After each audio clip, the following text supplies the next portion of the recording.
at some point, I even wanted to become an architect. And then that I was completely What? lost. Yeah. I didn't know. I thought this was my perfect time to do like a complete pivot Restart. and just start designing buildings. Okay. But no, it's just funny to see that I actually got even deeper into industrial design. Designing the future is essential for shaping the world we want to live in. That's why it's more crucial than ever to be strategic about it, think long-term, and embrace complexity rather than avoid it. The field of strategic design is growing, and as two strategic designers, we want to explore how it's changing the way we design products, buildings, organizations, and landscapes.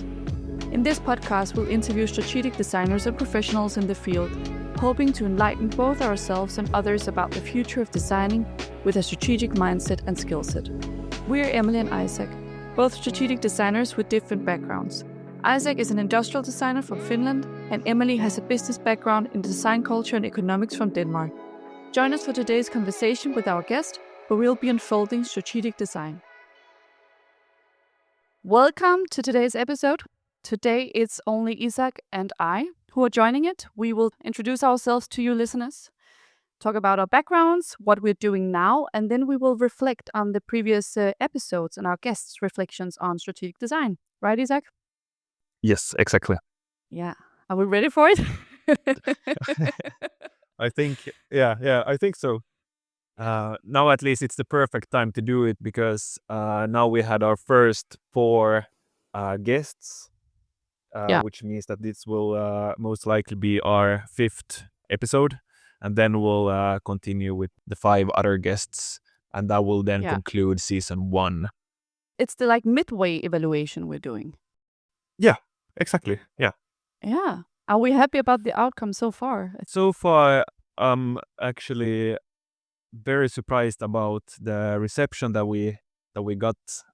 Also, the fact that people also want to do this. I mean, every time we try to invite someone, it seems to be like most of the people are also up for it. So that's super nice to hear. Yeah. People really want to participate, share their thoughts and experience, which is amazing. And then I think, we have received a lot of positive feedback on social media as well. So we're just really excited about this journey. We look forward to many more years doing this unfolding strategic design worldwide. Yeah, and I would also like to add that now the first 4 guests has all been located in Copenhagen, and we'll continue with Copenhagen for the other participants for the first season. Though we might open up also for people who's located outside of Copenhagen. Yeah, exactly. So maybe, Isac, we should start by introducing ourselves, and I'm gonna throw the ball to you. So who are you, and what is your background?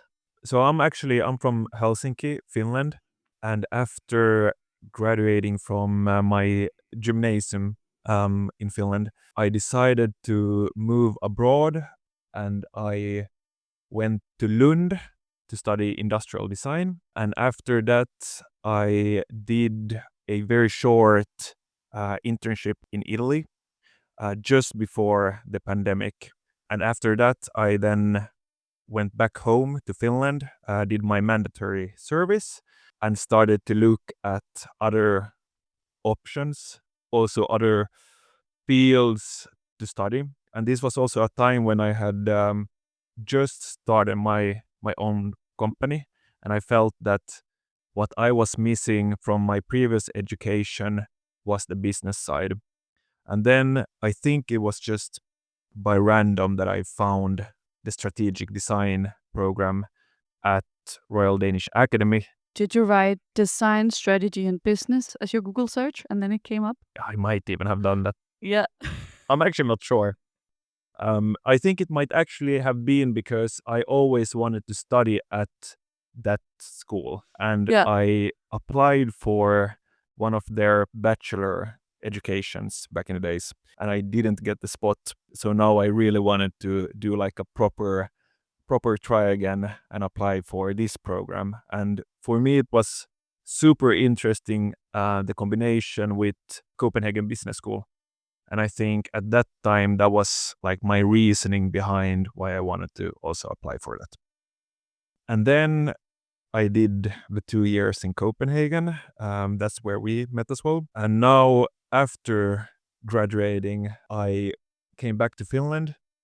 And now I'm doing product design, mostly B2B, but I'm also doing my own products. And we can get into that a little bit later, but mostly working with wood and glass. Mm-hmm. So that's my background. And your previous company, or the company that you might also still run, the one that you had while doing your bachelor's and or established around that time, what did that company do? Also, if people want to look you up, and what is the name of the company and such? The name of the company is Studio Exact, and we still do today mostly 3D design, B2B, but also a bit of industrial design as well. But it has been projects from, doing digital product images to just 3D modeling. And then we had a quite big project also during our last year at the school where we were a part of like a bigger product development project that lasted, I think, in the end, over 12 months. And that was and has been the biggest and most interesting project so far. But it has been, clients from both Finland but also internationally, and mostly 3D design. Yeah, yeah. And you make some pretty cool 3D stuff, I will say. Pretty cool, I would say. Pretty cool. Yeah, you can go check it out. Yeah, I actually think that you won't find it on the web anymore. I actually took down the website. Don't you have an Instagram? Yeah, Instagram is the best, and LinkedIn as always. But on Instagram at Studio Exact. Yeah. Okay, super Yep. cool. Nice, good introduction. Should I introduce myself? Yep. Yeah, so I'm Danish from south of Zealand. Moved to Copenhagen 15 years ago and lives in Copenhagen now.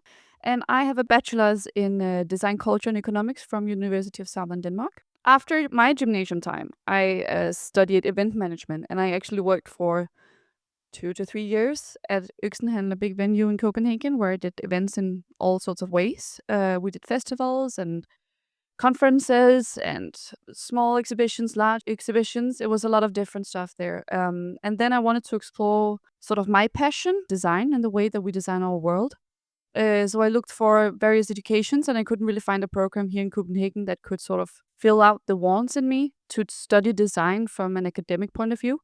So I found a bachelor's program in Kolding, in Jutland in Denmark, at the University of Southern Denmark, a bachelor's in design, culture, and economics. So I studied that for 5 years because I had a few kids along the way.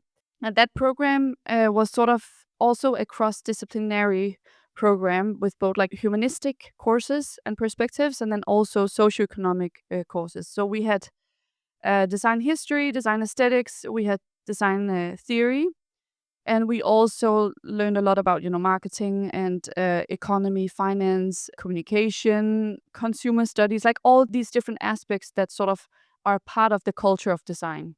So we studied a wide range of inputs, theoretical inputs, and ways to also analyze design and how we engage with it in the world, both from a business perspective, also in terms of organizational design, design processes, creation of design, product development, but also in terms of design history, like what role has design played through history? How can we analyze that from various perspectives? So it really got like a large sort of experience in trying to work with different things. And my red thread throughout it all was always the sustainable aspect of how design can create a better world, both in terms of like who are we designing for, and what happens when we design things in certain ways. What agency does design have, and how do that interact with both human and non-human actors, and the whole aspect of what happens after we use design or objects in specific ways, and how do we reuse it or rethink the value chains around it and stuff. So it was always from that perspective.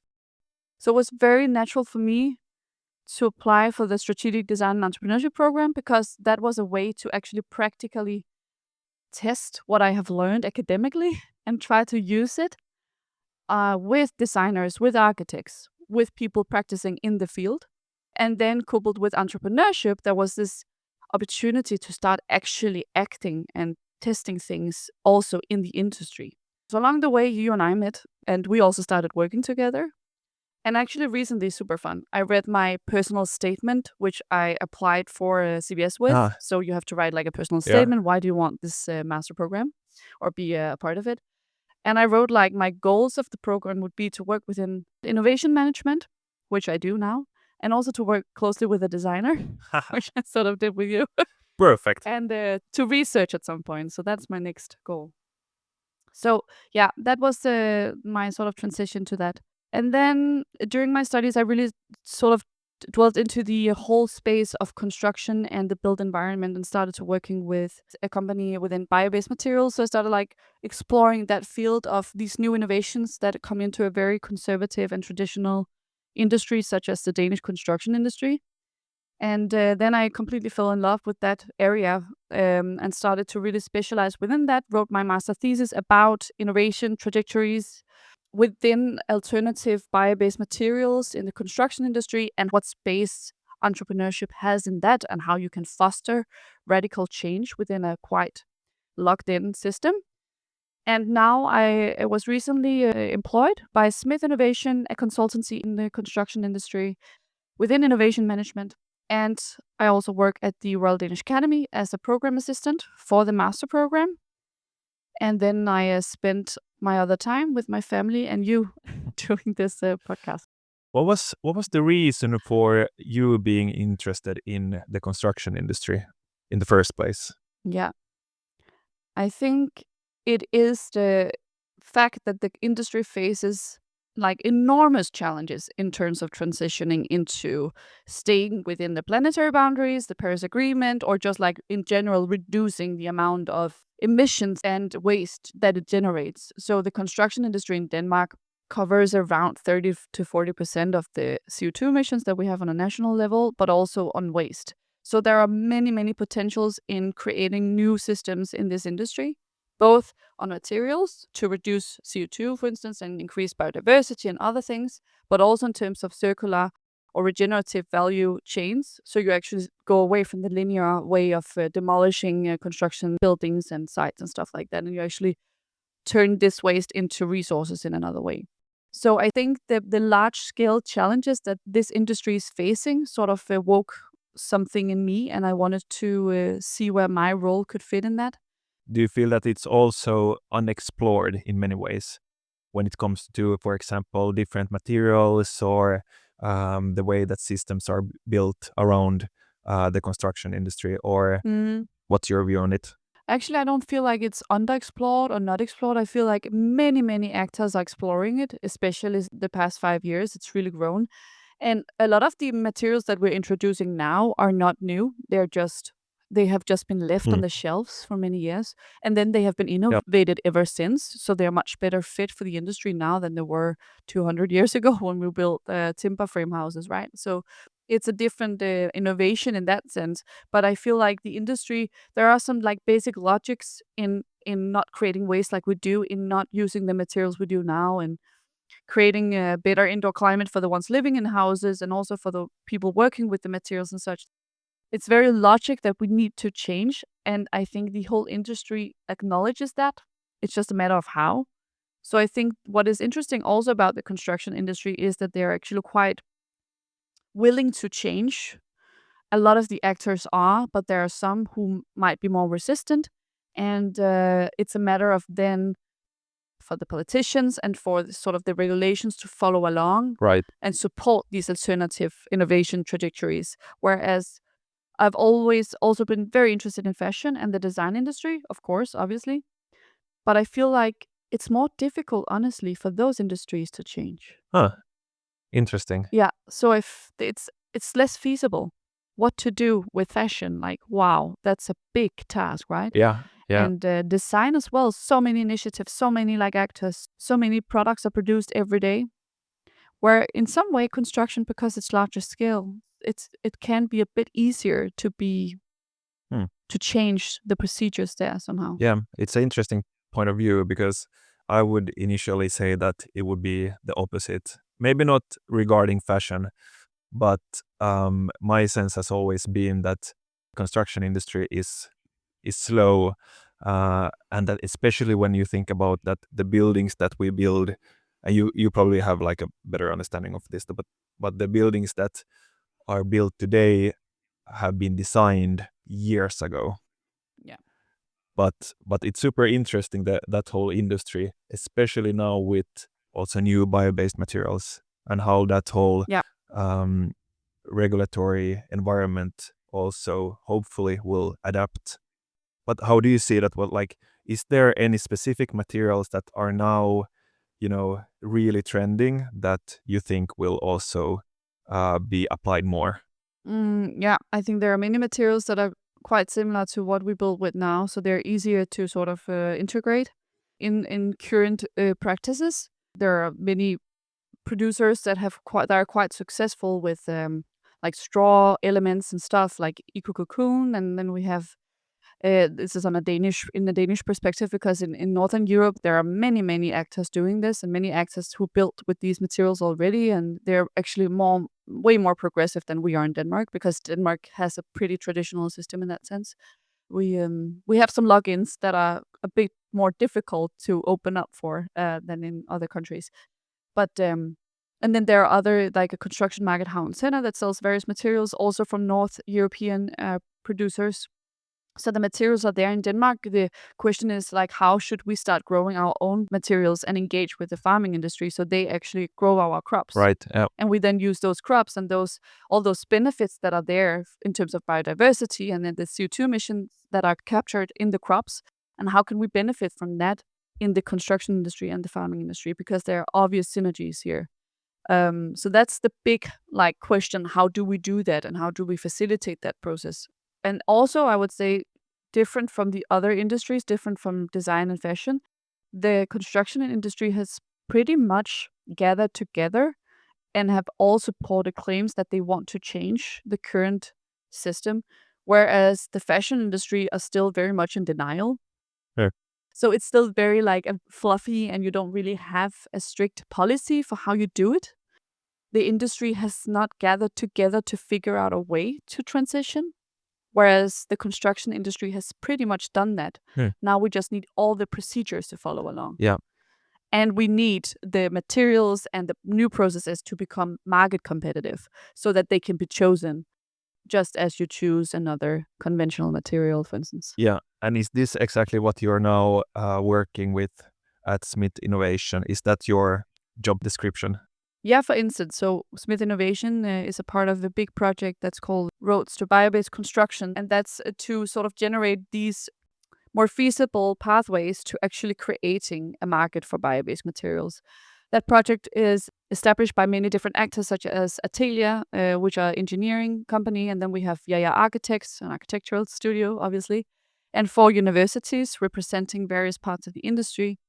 And then it's supported financially by Realdania, a philanthropic association we have in Denmark. So that project is a quite big factor in trying to transition the construction industry to using more bio-based materials and to create local production facilities producing these materials. Would you say that it's mostly about convincing the customer to use these bio-based materials? If you're saying that we already have, alternatives to the materials that we use today, is it mostly about presenting what the materials can do, and convincing someone to buy it and apply it to a building? And also, like, who are you trying to convince? I think the convincing has been done. Okay, then it's easy. No, that is the easy part. Because it's easy to convince. It's easy to say, this is a good idea. Let's shake hands. I mean, the idea, the concept is great. The vision is there.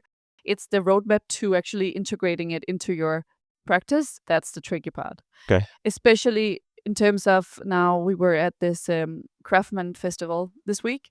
And especially in terms of also integrating it in the learning processes of the craftsmen, they have to also adapt to new materials. So it's in the whole system. It's in the whole value chain of producing new materials, distributing and knowing what these materials can do, testing them, making sure that they live up to the existing regulations which are made for existing materials that have also created the regulations, right? Because they perform so well, but they also have many negative effects. So how can we then have bio-based materials or other materials in the system that might not live up to the current standards because the standards are really high performing, but maybe we don't need to have such high performing materials, or we don't need we need to take some risk at some point. We need to change the systems when someone need to take that risk. So it's a matter of risk taking.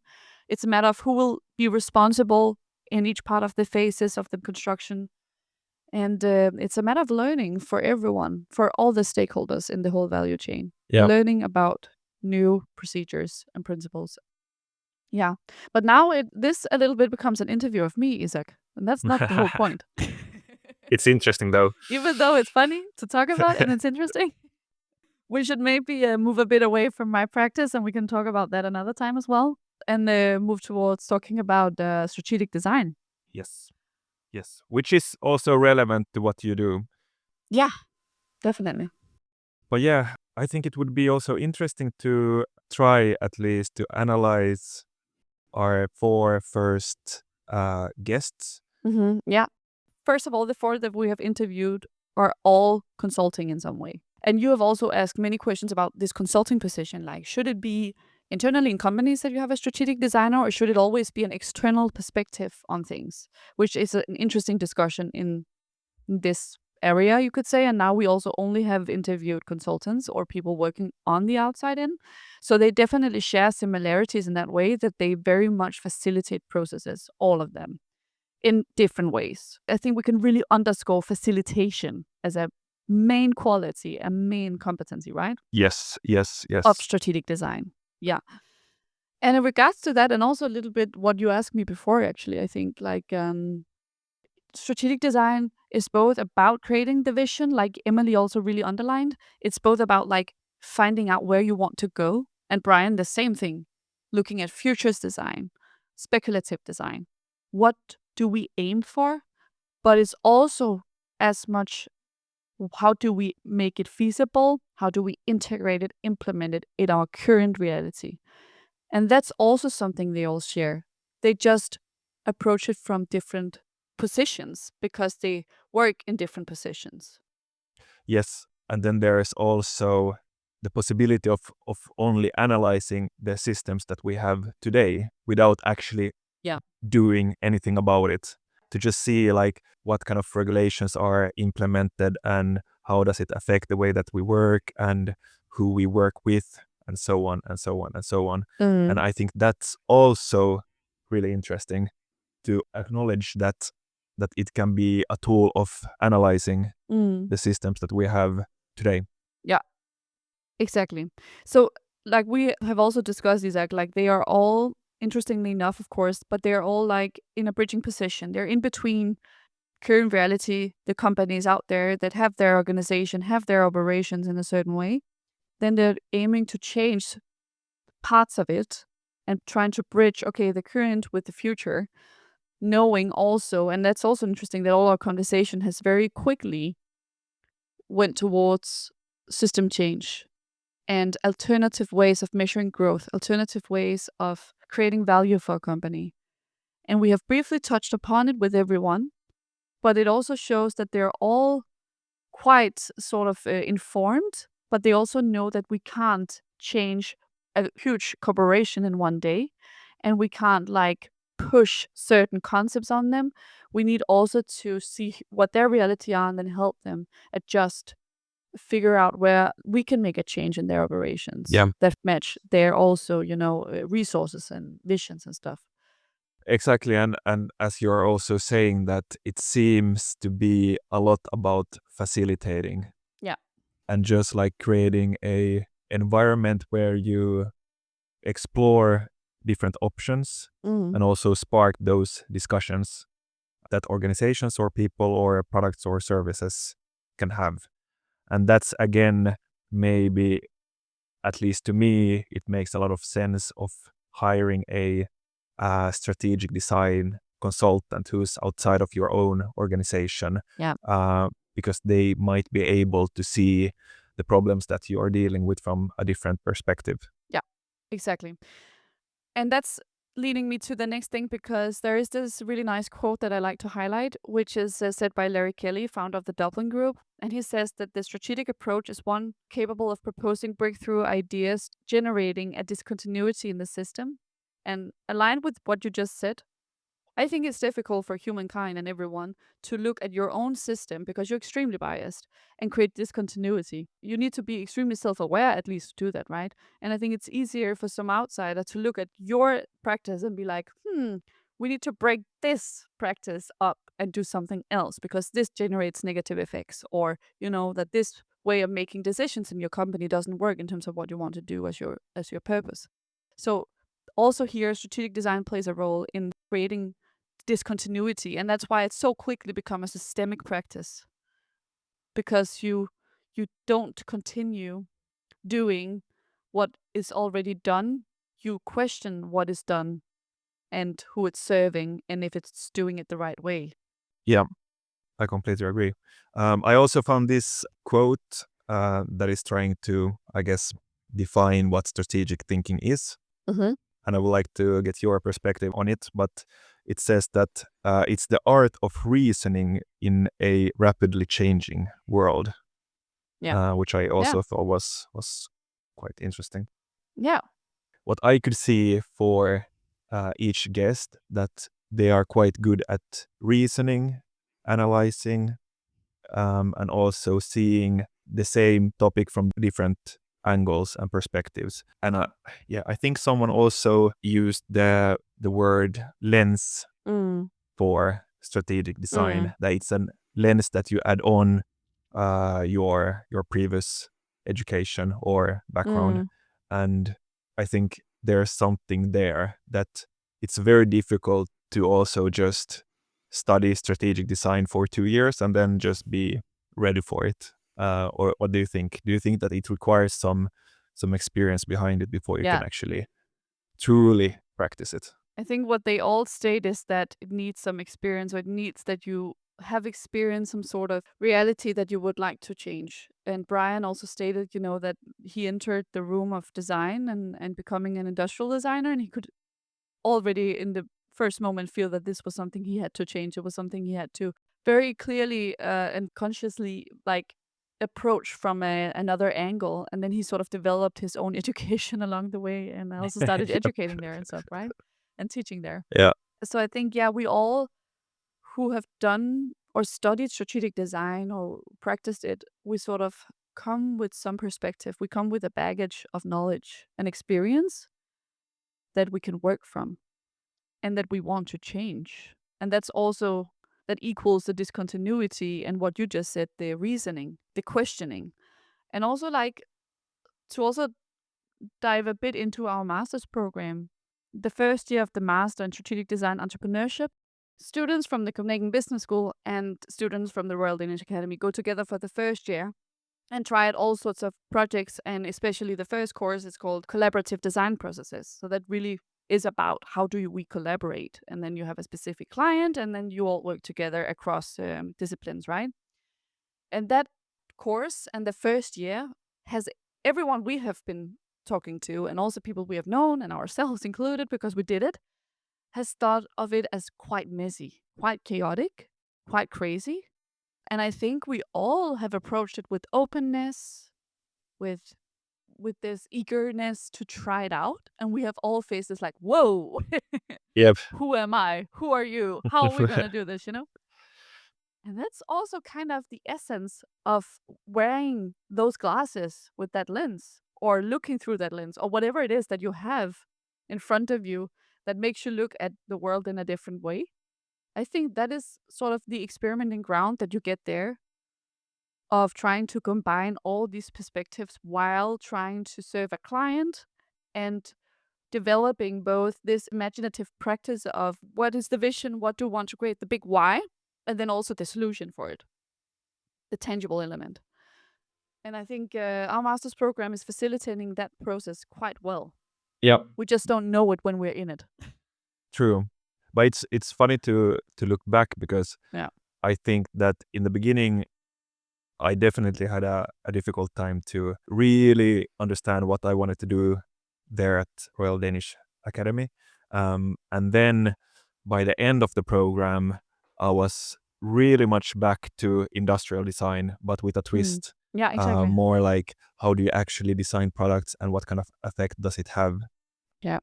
And why do we in the first place design the products that we have today?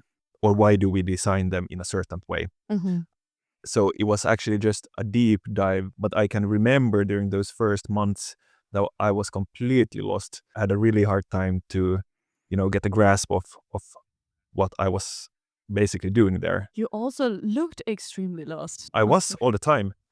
And you, then you you were walking around like at some point I even wanted to become an architect. And then that I was completely what? lost. Yeah. I didn't know. I thought this was my perfect time to do like a complete pivot Restart. and just start designing buildings. Okay. But no, it's just funny to see that I actually got even deeper into industrial design. Yeah. And that, I think, it's the beauty of like strategic design once you actually have the time to really dig into a topic and to turn every stone to see what's there. Because without that, you can't really, you can't change the system. You can't really propose a different alternative before you have that experience or knowledge. No, definitely, exactly. It's really a learning ground. Could you elaborate a bit on your master thesis project, because I think that pretty much demonstrates how you went from being an industrial designer to wanting to become an architect to actually creating something that we're sort of in the middle of those two positions. Yeah, I'll try. Yeah, I think it was during the second or third semester that me and Emma, who also has a background in industrial design, and we started to work with plastics and also different alternatives to plastic. And that then, Yeah, you sorry, can I interrupt? You yeah, got the craziest challenge. How do we design a future without plastics? yeah, Right? yeah, exactly. It was the topic was how can we imagine a plastic-free world? And Yeah, that's then true. we had a lot of discussions about, can we even imagine a world without plastics, or do we even want to? Plastics is a great material for many things, but it obviously also has its bad signs. And that, I think, led to also the discussions that, why do we design products in a certain way, especially when it comes to mass production. And we then, or these discussions then evolved into our master thesis, where we looked into modularity and why we don't have modular products today. We have some, but Mm. why aren't all of our products modular so that we can repair them and reuse them, basically? Didn't you look particularly into like electric home Yeah, goods, or what do you exactly. call it? Yeah. Like, And we got in contact with Electrolux, and they were super helpful and really also wanted to explore that topic. And basically, I think many have a very optimistic view when it comes to modularity, and modularity, especially in school, is a very common topic as well. Like, everybody wants to design modular products and they look fancy and cool, but to actually apply it to mass production is, or seems to be at least, very difficult. And a lot with that has to do also with regulation. So we really try to also understand mm. the regulatory environment of products, especially when it comes to the EU.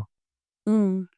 So yeah, that was what we worked with during our thesis, and it became in the end very industrial design without designing that much. Yeah, exactly. So Yeah. very much about materials, form, and function, but also to look at how design teams work together with engineers and also product developers and also people, higher up in the organizational hierarchy.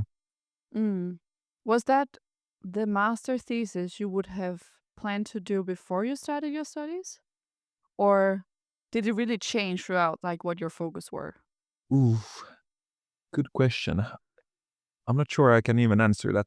I think I think before, or in the beginning of the program, I would probably have done something else Mm. for my thesis. And I think the reason behind that was also because I was probably a bit confused about my role as a designer, because I had in the end a quite short work experience in industrial design. Mm. So I did a lot of like interior and then also 3D and stuff like that. So I think the program also gave me some spark towards Mm. industrial design, that it's not only about form, function, and finish, that it can Mm. actually be more than that. But then it's like I'm wondering, like, did your education and master's program, and did it give you like specific skill sets as well? Because now you also certainly studied at CBS, and you had various classes there within entrepreneurship and stuff, and you also were an entrepreneur, and you still are. So did the master's program give you like extra skills and competencies within businesses that you then also could use for the thesis project? I think it definitely gave me some, some more tools to use, and also how to approach a problem, which I thought also was interesting to hear from our guests, Mm.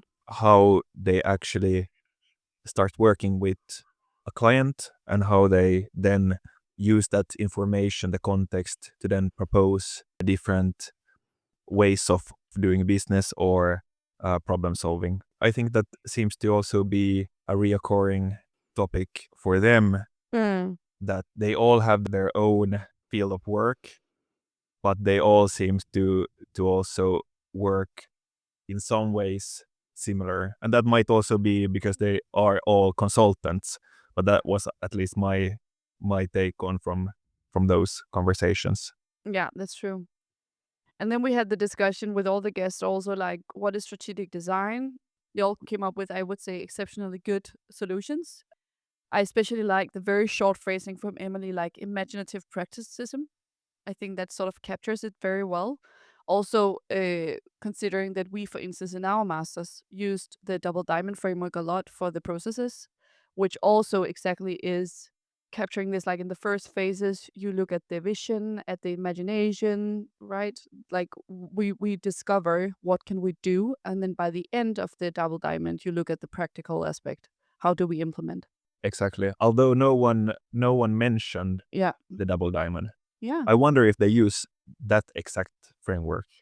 Maybe it's so integrated. Yeah. Double Diamond, for everyone who doesn't know, is like a framework that the British Design Council developed, I think, 20 years ago. It's a quite old framework, and then it's been redefined throughout the years. And the strategic design program pretty much uses it for all of the courses, actually, and the processes where we then use it as a guide, right? To what mindset do we want in specific phases of the process? Do we want to open up and ideate and discover, or do we want to define where we're going?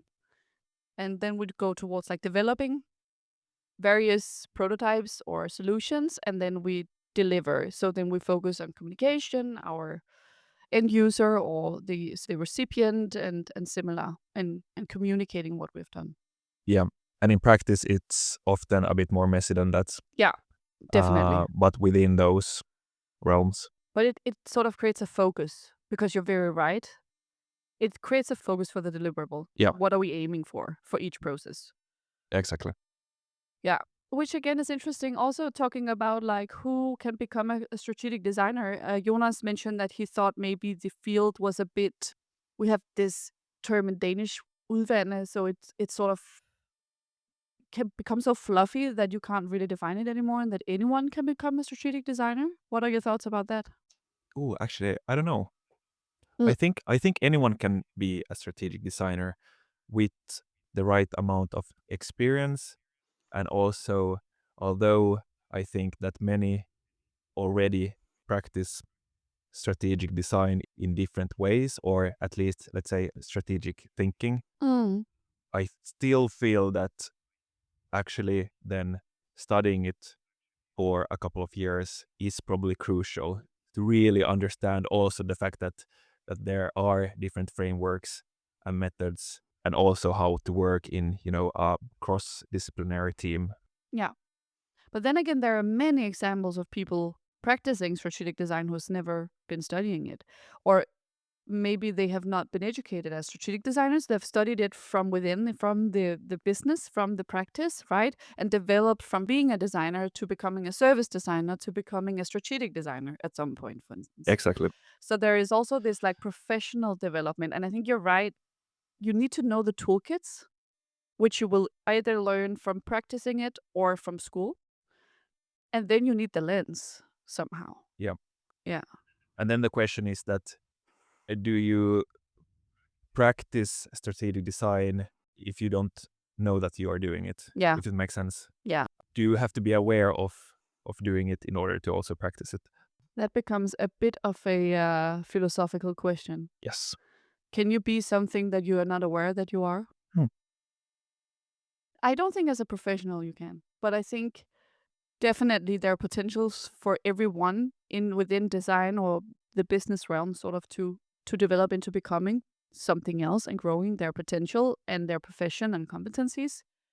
But in order to be a strategic designer, you need to be aware of what you're doing. You need to know that you are exactly like you said, reasoning, and you are creating this discontinuity. You work with complexities.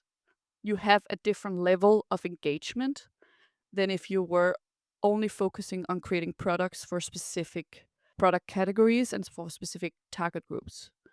That has a more strict purpose and more like short perspective in that sense that you have a deliverable here and you don't necessarily get to reason. You don't get to ask questions. You just have a job. Yeah, exactly. Now, since we had our first 4 recordings, do you have any big questions or small questions that you still feel that are unanswered? Something that we might have to push more on for the upcoming guests? I just want more. Let's explore examples. Let's get some good examples out there of what strategic design is in practice. Let's. I think it was a nice conversation with Brian as well about his way of approaching both planetary dreamers and engaging with designers and approaching the fashion industry. You know, creating this exhibition that is about to launch in the spring at the Design Museum Denmark, and his contribution in his new publication with Ida Ingholm, Design Wise. Super interesting way of integrating learnings from indigenous people and translating it to how we can design now. I think that like these things are concrete examples of how you work with strategic design in various fields.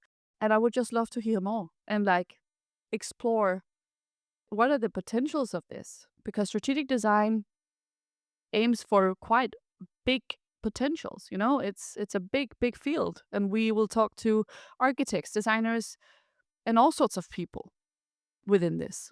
Yeah, exactly. And we encourage everyone to also, once it's out, to read Design Wise, the publication that Brian was co-authoring. Shout out. It seems to be super interesting. There's already one concise version in Danish. Yeah, I true. think available. They're online. translating it. Yeah, we'll also link that for people to read. Yeah. Nice. Yeah, Isac. So that was a fun little episode with just the two of us talking about ourselves. I think that was fun. Introducing us a bit to the listeners. Yeah, we'll try to do these solo episodes probably once every season. It might be like a mid checkup or then by the end of the season. We'll see. Yeah. And also just for everybody to know that we are planning to do 10 episodes each season, and we are wrapping up season 1, and then we'll start to also book season 2. And we want to go outside of the Danish borders as well. So if you have anyone you would like to hear on the podcast, please shout out. And also we're very open to you guys commenting as well, or writing us emails. If you have questions you would like to be answered, please write us on LinkedIn or on our email address, strategicdesignpod@gmail.com. And then we can start also talking to you guys about the future of strategic design. Thank you so much for listening and supporting the podcast. We're excited for unfolding more of strategic design in the future. Yeah. All right, guys. Thanks for listening. If you enjoyed today's episode of Unfolding Strategic Design, make sure to follow us on LinkedIn, Spotify, and Apple Podcast.